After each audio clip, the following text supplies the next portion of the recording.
వేములవాడ పట్టణంలోని తిప్పాపురం శివారు వాగులో నుంచి తరలిస్తున్న ఇసుక ట్రాక్టర్లను రైతులు అడ్డుకున్నారు. గత కొద్ది రోజులుగా తిప్పాపురం వాగులో నుంచి వందలాది ట్రాక్టర్ల ఇసుకను తరలిస్తూ చాలా ఇబ్బంది కలిగిస్తున్నారని వాపోయారు. గుడి అభివృద్ధికి శ్మశాన వాటిక ఇసుకను తరలించడం సరికాదని అన్నారు. వందలాది ట్రాక్టర్లు ఇసుక తరలించడం ఈ ప్రాంత రైతులకు ఎంతో నష్టాన్ని కలిగిస్తుందని వాపోయారు. వెంటనే అధికారులు స్పందించి తమకు తగిన న్యాయం చేయాలని రైతులు కోరారు.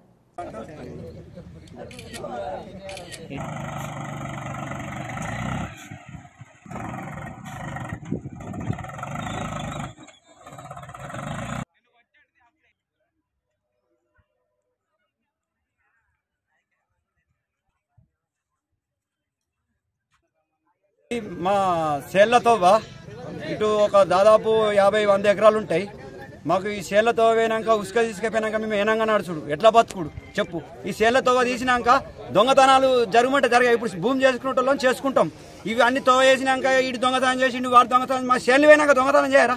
నా అసంటి వాళ్ళు 10 మంది అవుతారు దొంగలు. అదే ఇట్లా భూమి ఉన్నాయనుకో భూమి చేసుకుంటే బతాడు రైతు. ఇగో ఇది తొవ్వ మాత్రం బరాబరు ఉండాలి. ఇక్కడ మా తిప్పాపురం దయచేసి చెప్తున్నా, తిప్పాపురం వాగులకు అసలు రావద్దు. మాకు ఇప్పుడు 12 బాయిలు ఉన్నాయి. ఏరియాకు 12 బాయిలు 100 ఎకరాల శివారు ఉంది. ఈ శివారు మేము చేసుకొని బతుకునే వాళ్ళం. సారు మేము అందరికి చెప్తున్నా, దయచేసి వాగులకు తిప్పాపురం వాగులకు రావద్దు. ఉసుకే ఏమన్నా అంటే రాజన్న గుడికి మున్సిపాలిటీకి అంటారు. ఏ గుడికైనా కానీ ఇగో ఈ తిప్పాపురం బాగా ఎందుకంటే వరద కొట్టుకున్నది పోతుంది. ఉసుక తీసేవారు అక్కడ చెక్కుటాం కూడా తీసేయాలి. దయచేసి చెప్తున్నా, ఎక్కడిది యమలవాడ సాగలకుండీలో బతుకమ్మ తెప్పకాడిది చెక్ డ్యామ్ తీసేయాలి. ఇటు దయచేసి రావద్దు. ఏమన్నా అంటే వాగు అంటారు. ఇవన్నీ మా పట్ట మూవులు. వాగు ఎక్కడ ఈ సాగలకుండీలో కాడికి అది స్టేట్ వాగు జాయారం దాకా అదే అటు ఎత్తుకోరు. ఎవరన్నా అంటే తిప్పపురపల్లి అంటే మా మీద రైతుల మీద కాదు ఎవరి మీద కేసు పెట్టారు. ఇవి అన్ని మా పట్టాలు దర్జాజుగా పట్టాలు. ఇప్పుడు మా పట్టల భూమి కూడా ఇడిచిపెట్టే అవకాశం ఉన్నది ఈ ఉసుకెత్తకపోతే. మరి ఎట్లా చేసుడు చెప్పుండ్రి సార్ మీరే. తిప్పాపురం నుంచి మేము వ్యవసాయ భూమికి రోడ్డు పోసుకున్నాం. ఆ రోడ్డు నుంచి అంతా రోడ్ అంతా ఖరాబ్ చేసుకుంటా మా వాగుల కంచెలు బాయిల కంచెలు మొత్తం ఉసుక తీస్తారు. మళ్ళా టెంపుల్ కానీ పసన వాటి ఉసుకే అంతా తీసుకుపోయి వస్తారు. ఏడేరినో బయట వస్తారు అంతా. అది మేము ఎన్నోసారి చెప్పినా కానీ అట్లనే పర్మిషన్ ఉంది అంటారు. ఎంఆర్ఓకి కూడా ఫోన్ చేసాం, చేత అత్తుంది అన్నాడు, రాలే. ఎమ్మెల్యే కూడా చెప్పిండు మీరు మాట్లాడుతా అన్నాడు. నిన్న రాత్రి 9 గంటలకు కూడా ఫోన్ చేసిండు మాకు. మళ్ళీ పొద్దున కూడా అంటే నేను చెప్తా అన్నాడు. ఇవరకు ఎవరు లేదు, మొత్తం వచ్చి అన్ని బండ్లన్నీ అట్లా తీస్తారు.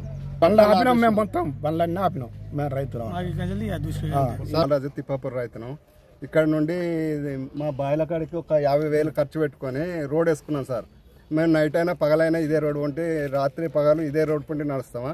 అట్లాంటిది ఇదే రోడ్ పొంటి వచ్చి మా బాయిల కాడనే ఉసుక తీసుకుంటా మాకు చాలా నష్టం చేస్తారు. ఇప్పుడు వేసంగి పంటకు పండాలంటే ఇక్కడ ఉసుక తీస్తే వాటర్ అంతా వెళ్ళిపోతుంది. వేసంగి బావిలో నీళ్లు ఉన్నాయి. అప్పుడు మాకు చాలా ఇబ్బంది అవుతుంది.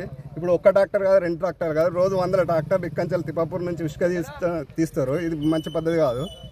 ఇలా చేయబట్టి రైతులకు చాలా నష్టం జరుగుతుంది. మరియు తిప్పాపురానికి శ్మశాన వాటికనే లేదు. అట్లాంటిది మేము ఇక్కడ శ్మశాన వాటిక ఏర్పాటు చేసుకుంటే ఆ శ్మశాన వాటికల ఉసుక తీసుకుపోయి దేవస్థానానికి వస్తారు. ఇది ఎంతవరకు న్యాయం? ఇందు గురించే ఈ ట్రాక్టర్లన్నీ ఆపేసినాం. మా డిమాండ్ తిప్పాపురానికి అసలు ఒక్క ట్రాక్టర్ కూడా ఇక్కడి అసలు రానే రావద్దు. మా రైతులకు మరి ఏదైనా పరిష్కారం చేయాలనుకుంటే చేయండి. ఫస్ట్ చేసినాక మీరు ఉసుక తీయండి.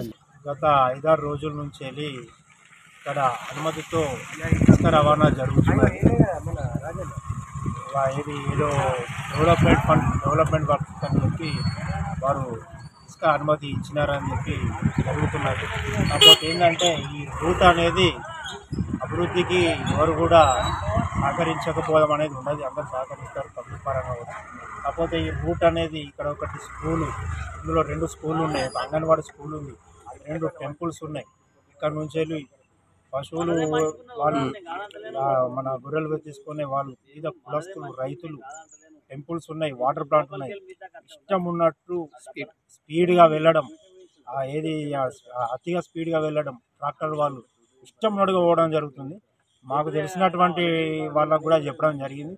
వాళ్ళు కూడా చెప్పారు, వార్డ్ డ్రైవర్లు కూడా వాళ్ళకు కూడా చెప్పడం జరిగింది. కొంతమంది డ్రైవర్లు అయితే ఇష్టానుసారంగా ర్యాష్ డ్రైవింగ్ వల్ల బాగా ఇబ్బంది జరుగుతున్నది. మళ్ళీ ఇది దాదాపు 5-6 రోజుల నుంచి జరుగుతున్నది. ఈ ఇసుక అనేది కూడా ఏంటంటే ఇది కొంచెం డస్ట్తో కూడుకున్న ఇసుక, అది కూడా పనికిరాని ఇసుక ఉంటుంది. దాంట్లో డెవలప్మెంట్ వర్క్స్ అనేది ఎట్లా ఏ రకంగా చేస్తారో కూడా తెలియదు. కానీ వీళ్ళు ఇక్కడ ఈ స్థానిక ప్రజలు మాత్రం ఇది 4-5 రోజుల నుంచి ఖండిస్తున్నాం. ఏమన్నంటే ఎంఆర్ఓ ఆఫీస్ నుంచి వెళ్ళి అనుమతితో నడుస్తున్నది అని అంటున్నారు. నడిస్తే నడవని కానీ ఇది దానికి ఒక పద్ధతి, దానికి ఒక రూల్స్, దానికి ఒక పద్ధతి ప్రకారం జరగాలి. ఇంత హైట్ నుంచి వెళ్ళి ఎంత విపరీతంగా స్కూల్ ఉన్నది, ప్రజలు ఉన్నారు, వివిధ కులాల వాళ్ళు వెళ్ళే వాళ్ళు ఉన్నారు, రైతులు ఉన్నారు. కనుక దీన్ని కొంచెం దృష్టిలో పెట్టుకుని అధికారులు సరిగ్గా కొంచెం చట్ట ప్రకారం, రూల్ ప్రకారం, పద్ధతి ప్రకారం ప్రజలకు అనుకూలంగా అవసరంగా పనిచేయించండి అని చెప్పి కోరుతున్నాను.